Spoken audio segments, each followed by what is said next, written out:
history of African Americans and fried chicken. And if you like stories like this, you can find more stories like this at onemichistory.com. Also, if you'd like to support the channel, you can do so at my Buy Me Coffee, my Patreon page in the description below. Give us 5 stars on our podcast and support the YouTube channel. But without further ado, let's get started. The concept of fried chicken goes all the way back to ancient Rome. A Roman cookbook named the Abacus was the first to suggest the recipe of fried chicken. However, it was the Moors who truly developed and refined the art of frying chicken in the Mediterranean. Traditional fried chicken as we know it has its origins in 2 distinct cultures, Scottish and West African. The Scots were the first to introduce the idea of frying chicken, which was quite different from the usual European cooking methods of baking and broiling. There was evidence that the Scots had been deep frying poultry in fat since the Middle Ages. An interesting piece of evidence from 1773 diary of the writer James Boswell wrote about a dinner he had in the Isle of Skye, which included fried chicken. One of the very first known written recipes of fried chicken comes in a British cookbook entitled The Art of Cookery, Made Plain and Easy by Hannah Glass in 1747. The recipe, loved by both British and the American colonies, in the recipe calls to cut 2 pieces of chicken into quarters, lay them in vinegar for 2 to 4 hours with salt, pepper, a bay leaf, and cloves of garlic in very thick batter. First with a half a pint of wine and flour, then 2 egg yolks. Melt a little butter, grated oregano, some chopped parsley, beat very well, dip your fowls in the batter, and fry them up in a good deal of hog lard.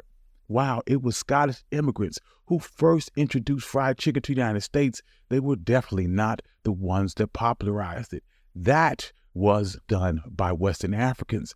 During that time period, Western Africans were very familiar with cooking chicken, and they usually used a braising technique. However, once in America, enslaved Africans used their culinary traditions to introduce the concepts of seasoning and spices and imbued the flavor and zest into an otherwise mundane dish. See, at the time, the Scots weren't putting any seasoning in their fried chicken.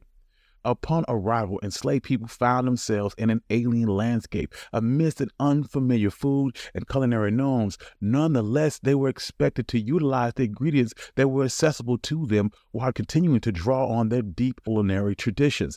African culinary habits brusquely featured poultry and fowl, and chicken played a significant role, making this an easily adaptable ingredient when they reached the New World. Their culinary skill and ingenious improvisation of the enslaved people played a huge role in the growth and popularity of fried chicken. They combined their African cooking techniques with already available ingredients in America to create something completely different. For example, West African cultures use palm oil most often for frying foods. However, in America, enslaved Africans had to switch to using lard or pig fat or fat of other animals to fry chicken.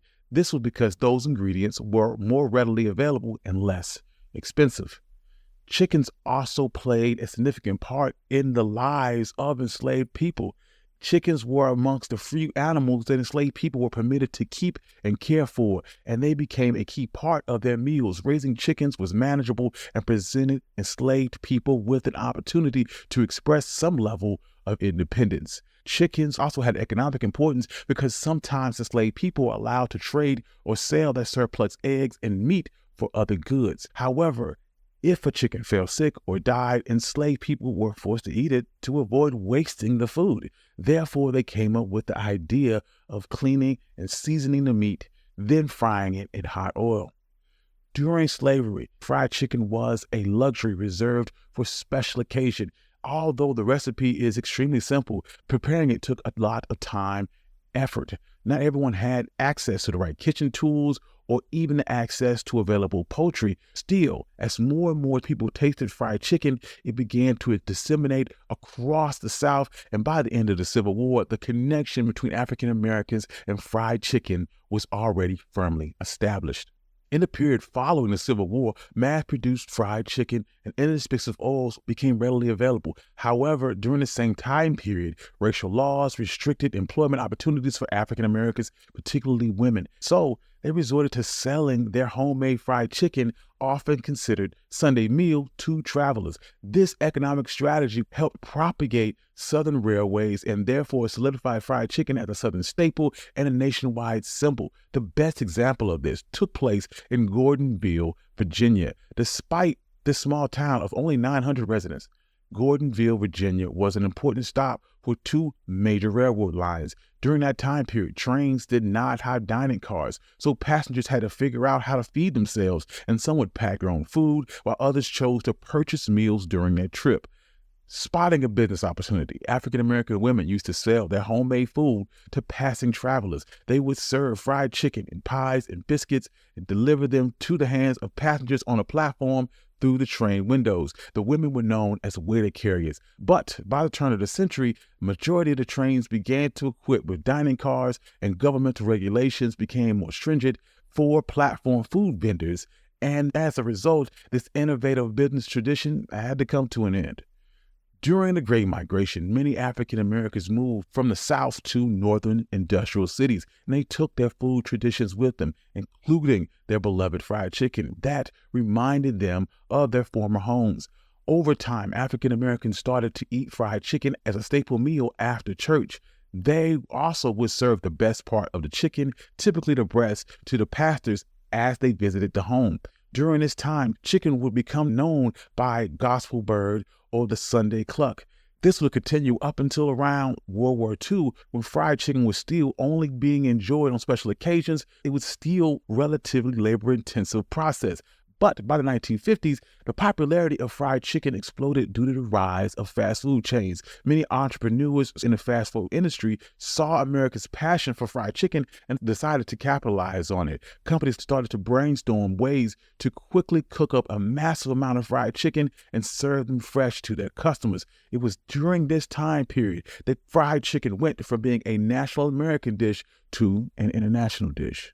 However, it was also during this time period, during the Jim Crow era, where racial stereotypes between African Americans were closely tied to fried chicken, asserting Black folks as poultry thieves and ravenous eaters of fried chicken. This portrayal cast African Americans as inherently savage and unintelligent, as predatory, lustful beings who exhibited primal, uncontrollable affection for food, particularly fried chicken.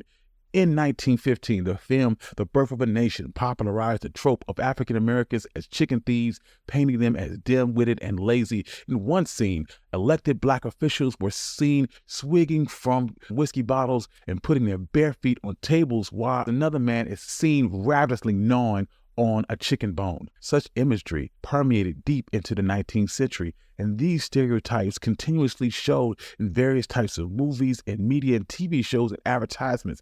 These often showed African Americans indulging in specific types of foods like fried chicken and watermelon. This was propagated to the point to insinuate that African Americans were less intelligent and highlighted white society's perceived cultural and racial superiority. This stereotype was often employed with the humor trope to belittle Blacks, thus underscoring Black people's subjugated status.